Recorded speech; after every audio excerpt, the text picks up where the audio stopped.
I'm Bernie Borba with Country Place Greenhouse, located on Highway 55, directly across from the Lebanon Springfield Airport. We're about 4 miles from each town, from Lebanon and Springfield, right in the center.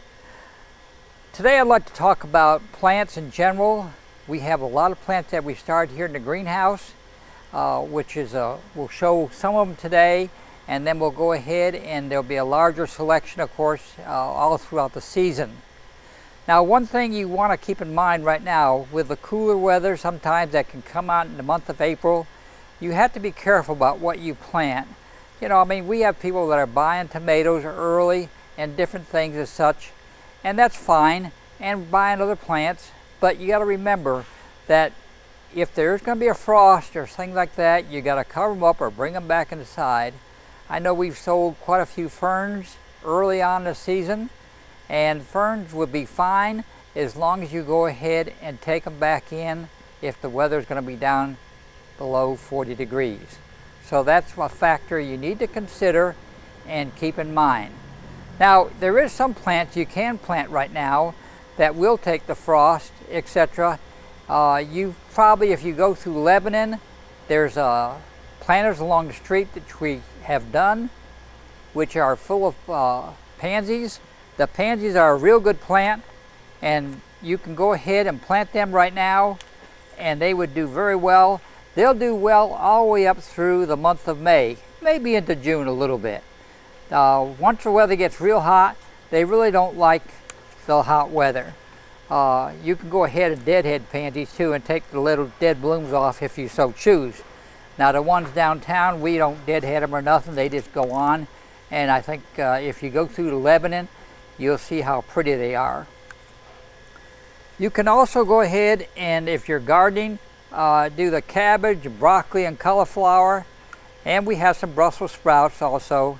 And that would be a plant that you can go ahead and plant from now. Well, you want to try to get them in before the end of April, because they don't really have enough time in the cooler weather if you plant them later than that.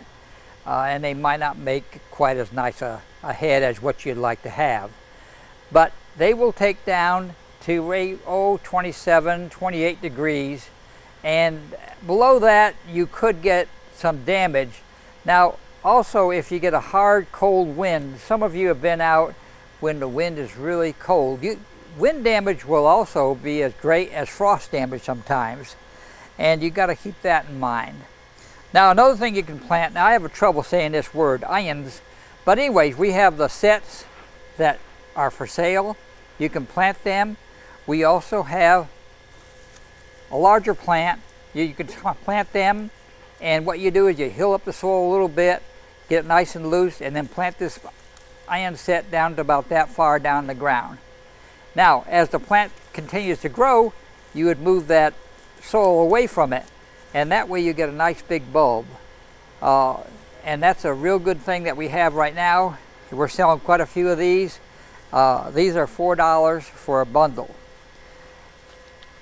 You can also go ahead, and there's two other plants that will take cooler temperatures, and that is petunias. You can get petunias right now and plant them probably about April 15th, probably be better. You might be pushing your luck a little bit early on, but you could go ahead and give it a try. But they will take the cooler weather and a light frost.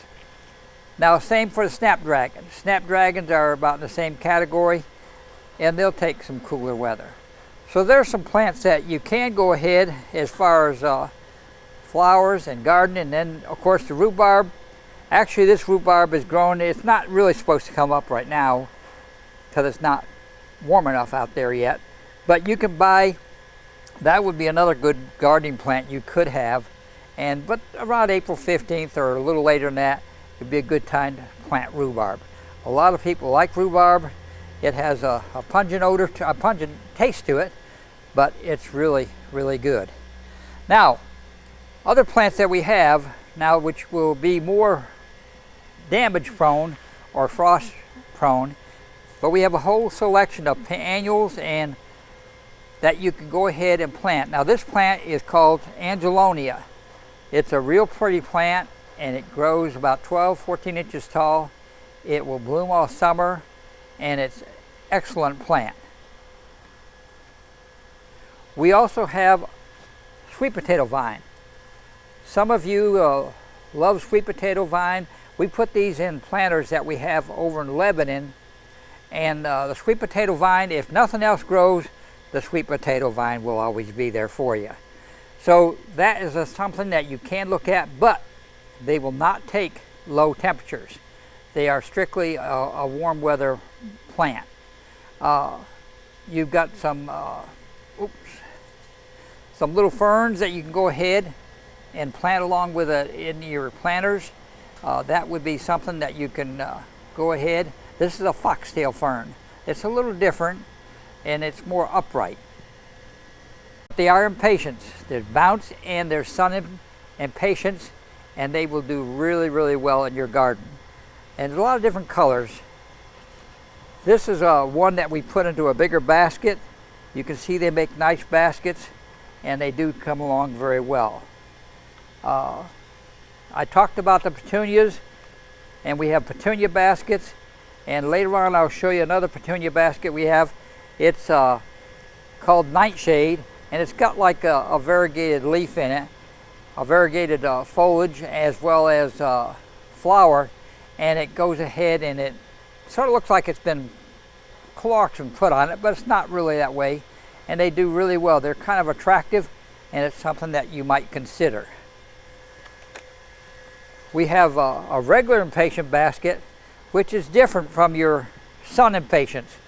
The regular impatient strictly is a shade plant. You don't want to put that out in full sun, because if you go with full sun, they don't do as well unless you get the water hose to them probably 2 or 3 times a day.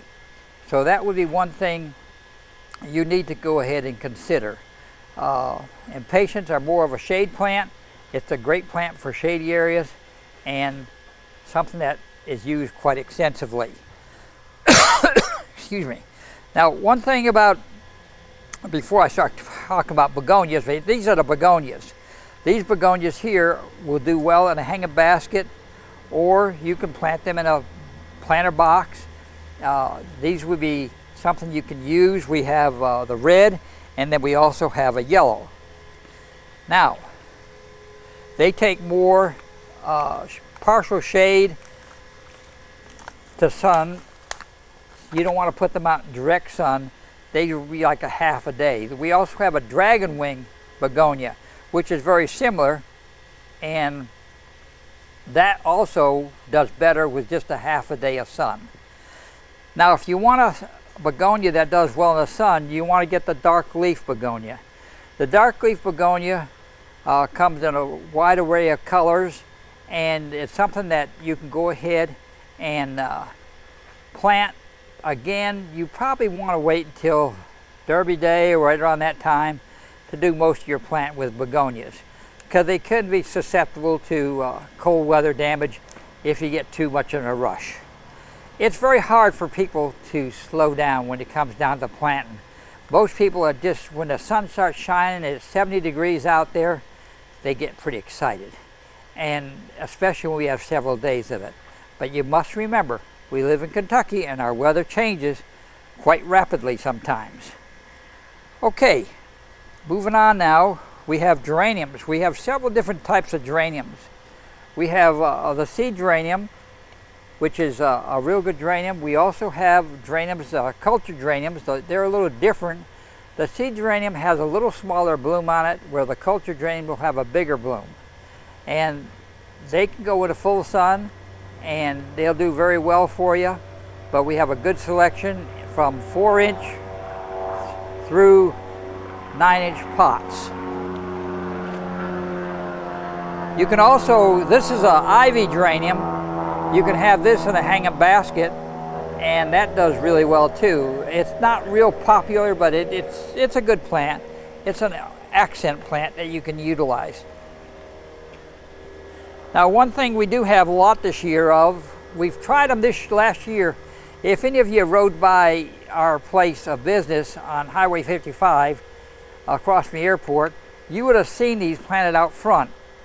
We had them alongside the road in a mound out there. We also had them in some planters. And we put the dragon wing begonias around them, and we had just one plant in the center of each one, and they were gorgeous all summer.